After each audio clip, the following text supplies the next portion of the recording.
Most people assume perception is passive, that reality exists out there and we simply receive it, like a television picking up a signal. But that model has been quietly dismantled by decades of research in cognitive psychology, neuroscience, and physics. The truth is more empowering and more unsettling. We don't just observe reality, we participate in shaping it. And one event on an ordinary morning in rural Zimbabwe made that visible in a way that's almost impossible to ignore. In September 1994, at Ariel School in Ruwa, more than 60 children reported seeing an unidentified craft land near their playground during their morning break. They described a shiny object, small figures moving nearby, and a silence that felt deliberate. But what researchers found most compelling wasn't the sighting, it was the variation. Some described a disk, others recalled a sphere. A few drew elongated metallic eggs. 60 children, one event, one location, completely different descriptions. That divergence tells us something fundamental about how the human mind constructs experience. That construction process has been studied since the 1930s, when psychologist Frederick Bartlett showed that memory and perception are built from mental frameworks he called schemas. When the brain encounters something unfamiliar, it doesn't wait patiently for more data. It reaches into its library of existing patterns and assembles the closest match it can find. An adult shaped by Cold War science fiction sees a disk. A child who grew up drawing planets sees a sphere. The external stimulus might be identical. The internal story that forms around it won't be. The Ariel School children didn't perceive the same thing badly. They perceived it differently because that's exactly what human minds do. There's also a developmental layer that matters. Children between 6 and 12 process experience differently from adults. Their prefrontal cortex, the part of the brain responsible for filtering, categorizing, and correcting unusual input, is still developing.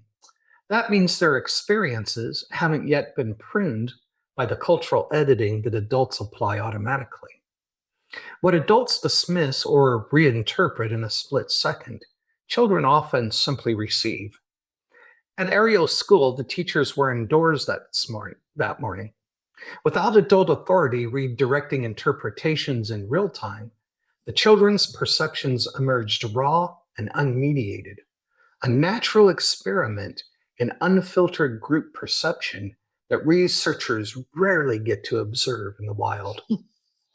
Which brings us to something social psychologists call perceptual convergence, one of the most underappreciated forces in how we experience shared events. When people observe something unusual together, their interpretations don't stay separate. They leak into each other almost immediately. People look sideways, check expressions, ask, "Did you see that?" And within minutes, a collective version of events begins to stabilize.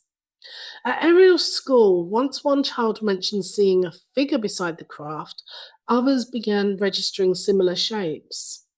But this isn't an invention, it isn't conspiracy, it's the brain doing exactly what it's wired to do, calibrate itself through social feedback. One detail from these interviews has stayed with researchers for 30 years. Several children described a sensation of images entering their minds without spoken words. Specifically, images of a damaged Earth and technology advancing beyond what people can manage. Carl Jung documented a similar mechanism he called an ideomotor imagery. The mind's tendency to generate narrative structure when confronted with emotionally charged stimuli. It cannot immediately categorize. And the things weren't random, They were the dominant anxieties of 1994: environmental collapse, unchecked technological growth. The mind doesn't receive meaning from the unknown, it projects meaning into it. And that projection pattern appears across cultures and across centuries. During the Cold War, the majority of UFO contact reports involved warnings about nuclear weapons. After the 1992 Earth Summit in Rio, environmental themes began appearing in close encounter accounts worldwide. Anthropologists who studied folklore call this symbolic projection, the tendency to use mysterious external events as screens into which collective fears and hopes become visible. The Ariel School message fits that pattern precisely, which doesn't make the experience less real, it just makes it more revealing. Those children weren't inventing content, they were showing us what was already living in the shared psychological atmosphere of their time. Neuroscience adds another dimension through a framework called predictive processing. The brain doesn't passively receive sensory information and then decide what it's looking at. It works the other way around. It generates a model of what it expects to encounter, then uses incoming data to update that model. When something appears that doesn't fit the model, perception becomes briefly unstable. In that window, multiple competing interpretations exist simultaneously. Now imagine 60 children all in that unstable window at once, watching the same object, updating their internal models in real time and influencing each other's models as they do. What they perceived wasn't just the object, it was collective sense making live, in real time under conditions of maximum uncertainty. That has direct implications far beyond schoolyards. Consider eyewitness testimony in legal proceedings. Research from the Innocent Project has shown that mistaken identification is one of the leading contributors to wrongful convictions in the United States. People testify with absolute certainty about what they saw, and they are wrong. And this isn't because they're lying, but because the brain assembles memory from fragments. And each time a memory is retrieved, it's subtly modified before being stored again. The Ariel school children demonstrated the same process, except in the context of open curiosity rather than courtroom pressure. Their experience is a window into a mechanism that operates in every human mind every day. Many of the Ariel witnesses are now adults in their 30s and 40s. They've given interviews, appeared in documentaries, and maintained consistent accounts across 3 decades.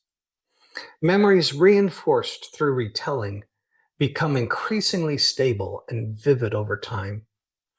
Each retelling deepening the grooves of a story that began in a few minutes of playground chaos. What started in 1994 has become a durable piece of collective identity for everyone involved. The event no longer exists only as a moment of perception. It lives as a sustained story, carried forward by dozens of minds who shaped it and were shaped by it in equal measure.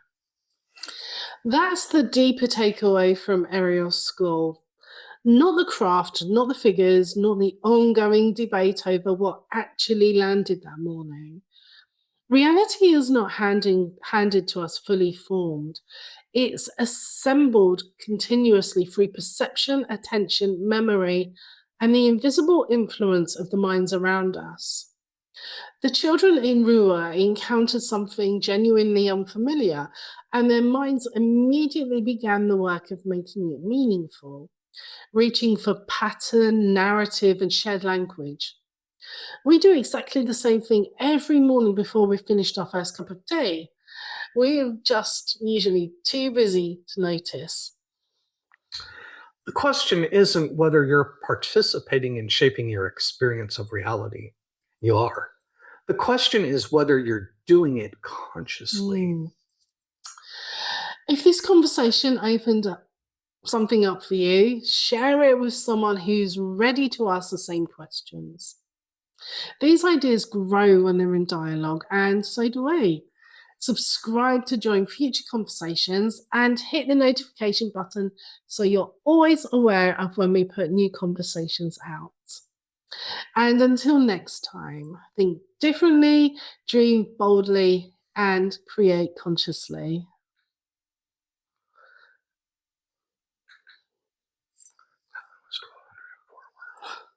It will turn off.